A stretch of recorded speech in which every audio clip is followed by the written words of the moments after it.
I'm Raina Gilead, and this is episode 16 of the Lester Leadership Series. This series explores AEC industry trends, diversity, equity, and inclusion while highlighting the voices and leaders of industry. Today, I have the honor of interviewing someone extraordinarily dear to the Lester team and Lester family, Ron Brown. Mr. Brown has a long and rich career, including an illustrious military career as a senior Army officer. As the Deputy Commander and Chief of Staff for Joint Task Force Panama, he oversaw the U.S. government's Nations Assistance Program for Panama, including the design and construction of schools, medical clinics, and farm-to-market roads to help aid the remote villages throughout that country. Mr. Brown served as Deputy Director of Policy, Plans, and Strategy for Central America, South America, and the Caribbean, U.S. Southern Command, and Vice Director and Acting Director of Joint Interagency Task Force South. He was also the commander of U.S. Special Operations Forces and senior U.S. military negotiator during the border war between Ecuador and Peru. Following Mr. Brown's retirement from military service, he worked with the Austin Company, an integrated design build firm, and Soont Construction, Inc., where he served as corporate senior vice president and assigned as National Profit Center manager for the Soont Federal Division, responsible for managing the planning, design, and construction of all federally funded Soont projects nationwide. Mr. Brown's current responsibilities as Lester Vice President, major capital projects include managing a portfolio of Lester program, project and quality management services for projects up to and exceeding $11 billion. So no short chump of change there. He has managed the planning, design, and/or construction on projects for each of the armed services as well as other federal agencies. And he's managed the design and construction of large and complex commercial buildings, including data centers and other critical mission type facilities, as well as large residential developments and industrial facilities. Mr. Brown has developed and managed the implementation of multi-billion-dollar mega project quality management programs for some of the nation's largest corporate headquarters, facilities, and State Department of Transportation infrastructure programs. Mr. Brown has been recognized with numerous national awards, including the Society of American Military Engineers' most prestigious General Walter A. Backus Gold Medal in May 2010. Congratulations. Also, he is the former national chair of the Government Affairs Committee and member of the Board of Directors for the Associated General Contractors of America. He was selected and appointed by the PBS Commissioner and Chief Architect of the U.S. General Services Administration as a national construction peer. Mr. Brown is recognized by both government and the private sector as a subject matter expert and speaker in alternative project delivery methods. He has authored articles and has been published and recognized in articles of professional publications distributed by AGC, SAME, ACC, Engineering News Record, and the Professional Bulletin of Army Engineers. As well, Mr. Brown is also an active mentor to young people in our industry, as well as helped the Lester family with many, many words of wisdom. And we're so happy to have you here. Thank you so much for joining us. Thank you so much, Raina. Absolutely. It's really an opportunity for me to be able to spend a few minutes with you, and I appreciate that opportunity. Yes, well, we appreciate it also, just, being able to get some of your expertise because, as you can tell from that bio, you have much experience throughout, well, in a lot of different sectors. So I'm going to start off with our first question to sort of dive in here. Going into your many years of life experience is that you've spent much of your life in leadership, both within the Army and in business, specifically in the AEC industry. So I'd love to know what, in your view, makes a good leader? Yeah, I mean, mine is one perspective alone. Yes. My beliefs are things that I learned as I was growing up as a young man in my family, watching and appreciating what my father was doing to ensure that all of us kids had a background that would cause us to have confidence in ourselves, and thereby being able to pursue the things that we wanted to pursue in life that were proper, but that would elevate us to the point that we could be successful, regardless of what that was that each one of my siblings and the family wanted to do. So having said that, I think that cornerstone to leadership is the ability to communicate and appreciate what others do. In other words, leadership kind of in itself says, well, you're doing something for or about or with or in support of other people. The biggest thing in my mind is to understand your people, know where they're coming from, appreciate them for who they are and what they do. Display it. Don't be afraid to be myopic when you should be looking at the bigger picture for everybody and the organization. You know, one of the things that I think good leaders do is they make other people within their organization better leaders. Yeah. So that is my story, and I'm sticking to it. I love that. I mean, I think that those are all that's very good words to live by. You know, understanding the people that you are trying to lead is one of the most important elements of being a leader, and having that self-confidence to know that you can lead. You know, you have to harness that kind of confidence, so that people will follow you.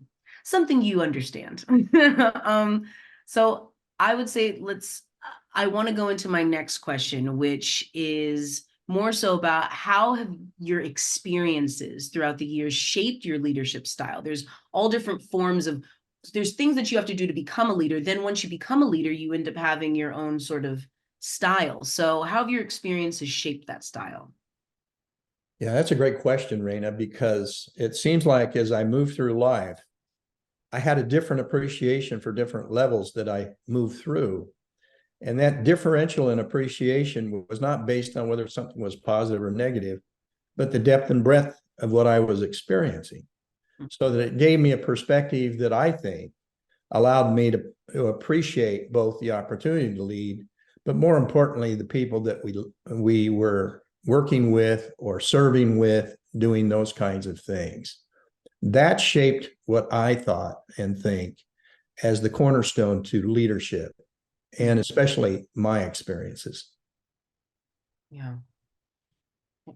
Makes sense. Yeah. I think, you know, I think that a lot of people, they see someone who is a leader and they don't think about what got them there, you know, what actually sort of created this leader. So I think that those are interesting things to really think about, the backstory of how you got there, how leaders get to where they are. How do you go about mentoring others and sharing, you know, this? I mean, you're doing this right now, obviously, but in other ways that you mentor, how do you go about mentoring and sharing this knowledge, making sure that it sort of gets across to people who are interested in leadership and other things? And You know, one of the things that I think is really important is how you communicate with others and those that you're going to have an impact with that are in your organization, as an example. Because the how is what opens the door for a really good communication between both the senior leader and those that are coming up in the organization or that are subordinate leaders. And I mean that in the true sense that everybody has value. And one of the things that I think is very important is to recognize the value where it is. Because when you can communicate with a person, you can turn around at that point and understand the depth by which you're able to impact that person. But for me, it's not so much important to change their viewpoint on something or where their values are, as much as it is to optimize who they are and where their intentions are in terms of their own progress. Because unless we help them succeed, they will not help the organization succeed. And I really do appreciate both in my military career, having confidence from my subordinates or those that I served with and my superiors to be able to work at all levels of leadership. And even in the context of whether I worked with the Secretary of Defense, the Chairman of the Joint Chiefs, the Commander-in-Chief of U.S. Southern Command, or whoever it was, I always tried to listen. And through the listening, it really gave me an opportunity to understand them better. But more importantly, it showed me the way ahead to be able to serve them better. And so that was important to me from a military perspective. I'm going to digress just a little bit. One of the things that I found most important when I was commanding was to actually, and this is going to seem difficult for you, when I was commanding at the battalion level, at the company level, or at the brigade type level, I always was there when we were deployed to serve them with their meals. So it allowed me then to kind of break this, I'm going to call it glass between me and them, just on the basis of senior leaders versus others. But more importantly, I tried to ask them things as they were going through that we called it mess lines, which was the line to eat. Yeah. I always tried to ask them a little bit about themselves on things I didn't really understand whether they knew or not, so that they could tell me then where I was right or wrong. And in many cases, I was able to incorporate those things in some of my mission planning and so forth, because it's amazing to see how the differential in opinion based on observation levels the junior leaders and the senior leaders have. And in that context, how much they can actually influence a plan to the better. Militarily, we're going to put that in a box. When I retired, my wife and I actually went to, and we built a house in South Florida because it was an easy commute back into Washington, D.C. for consulting work for me and so forth. But my wife and I had a real desire to be able to start to look ahead at things we wanted to always do, but never did. And so we asked our questions among each other. Why didn't we do that? Was it because we were so engaged in our career that we were too busy to do it? Was it because our scope of vision was too narrow and we didn't visualize how to do it? Or was it a scenario that was financially based, or it was something somewhat maybe out of our capabilities at that time? Well, in asking those questions, Sue Ann and I laid down a pretty good foundation going forward, that we were very much partners in this thing called marriage. And having said that, she's the best thing that ever happened to me. And my children are next. And then my grandchildren and great-grandchildren absolutely are falling into that spectrum. So they're all really super. And I love it when we get together because I learn a lot from them. But when we moved out to Arizona, based on receiving an offer from Sunt Companies, SUNDT, we moved and we said to ourselves, no expectations. Let's go out and see what it's all about and find out how they want us to fit in and how to best do that. And so from the perspective of when I was invited out by the chairman of the board for the companies, it's the largest construction firm in Arizona. And at that time, one of the vice presidents or senior vice presidents, and we had conversations and so forth. Anyway, it was one of those things where I was brought on board to be the chief strategic officer. Then I was promoted to senior vice president, and I got a chance at that point to kind of have a broader vision as what the CEO wanted to really do with the company.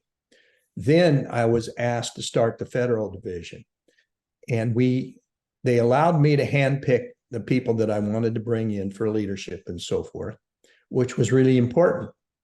But what was even more important was to be able to gain their confidence that we as a team could do what was expected of us and not shy away from it. In other words, that confidence was the glue that kept everything together. When we decided to retire, we retired from Sun in September of 2010. It was really because we wanted to do some of the things that were on our bucket list, passions. And my lovely partner in life, my wife, Sue Ann, her passion through her life was horses, and more specifically, show horses. She had them when she was younger, and she grew up actually in Scottsdale, Paradise Valley area in Arizona. Well, we bought horses, show horses, got involved in the training, and she does that to this day. As a matter of fact, today she is actually at a show, one of the bigger saddlebred shows here in Arizona at a place called Westworld, which she's showing in class. And my wishes are all out for her that she does well. So that's excellent. That's wonderful. I want to know, how much did you get down on the list? Did you guys get to different things that you said, oh, wait a minute, yeah, we've now knocked out 3 things that are on our lists. Actually, Raina, we've been doing it on a very deliberate basis, not trying to take it all on at one time. And it reminds me, back when we decided to retire from the military, I was selected for a promotion, and but it would mean an extra 3 years that I would have to spend unaccompanied, and I'd spent the last 5 years unaccompanied without my family deployed. But we turned around and we said, okay, we planned to leave or a vacation. And so we went to Puerto Vallarta, and a fellow that worked for me, who was my executive officer, his parents owned hacienda there, but it had walls on it. And at the time, because of my leadership and command of the drug war, I had to be careful of what I was doing, where I would go, and those kinds of things. So we went there and we had a really interesting conversation. And it started off like this between my wife and I. My wife said to me, we need to have a conversation about family versus career. And because we had been separated, other than leaves, in other words, vacations, for the last 5 years, and if I would have accepted that promotion to the next grade, I would have had to spend another 3 years to retire in grade. We decided that family obviously was more important than career. And so we put in our notice to retire. And then my mentors were very upset at me, but they came along because my beautiful wife was friends with their wives. So there you have it. That's always helpful. It's like, well, the wives have spoken, That's it. Well, this sort of brings me into the next piece, because I think about, the decisions that kind of we've made, and in this case, for good, in order to benefit the larger good of, say, family. If your younger self, if the young you was able to meet you now, is there any advice you would give? Well, for one thing, if it was young me meeting old me, I'd say find a way for longevity other than what I have been able to do, because I don't know how much more I have on this earth. And you need to be finding ways that are going to keep you on this earth longer. So what is that? Health, welfare, deliberate and purposeful relationships and friendships. But more importantly, I'd say do what you feel in your heart you need to do. Yeah. Don't shy away from where your heart takes you, because the heart-mind balance is very important. Those that leave the heart behind and just go by the immediate reactions of their mind sometimes leaves things to the back door that would have been great motivators, but more importantly, accelerators for their life ahead, whether it be personal or career. That's wonderful. So I would say that's, in those terms, to the younger me, think strategic and big picture. Right. Figure out how to get there. Yeah. Remember, it's all up to you and your partnership with your wife. That's what makes it work. And would your younger self say, I have a wife? No. Now it depends, because what era? Well, yeah, like anything else. Exactly. No, that's excellent, excellent advice. I especially love, the balance between the head and the heart. I think the world could use a lot more balance between the head and the heart. Mm. Sure. Is there anything else that you would love to share, or something else that just, comes up? I mean, again, you've already sort of, dropped these certain gems. So I don't know if there's anything else that's sort of on the, top of your brain. Doesn't have to be, because Nothing I'm thinking head special. and heart Yeah, with me nothing today. special. I will tell you that I really love Luster National, and Mm, those that both are in the senior leader roles, junior leader roles, participating as professionals and administration people. It's such a great organization, and the family is just absolutely wonderful. But I love to be able to share and coach and mentor, because I feel like this next generation truly does have the opportunity to bring a vision forward that we haven't thought of. Not just because things change as we move through time, but because of their creativity and being able to see that big picture and bring it forth. So that is really important to me, and I love that. yeah. I think that's excellent. Excellent. And I think that, for depending on where people are in their careers, whether it's towards the end or it's in the beginning, remembering that like diversity of thought also involves diversity of experience. So new minds, experienced minds coming together and sharing in order to create something that wouldn't be able to be created otherwise is very powerful I think experience. so. I think Yeah. so. Excellent. Well, I just want to thank you again for taking the time to share, your experience with us and with Lester. And we value you. This is an opportunity for us to also, highlight you and the work that you've done. So thank you again so much for being here with And us. my pleasure. Thank you, Raina, and thank you to Deb.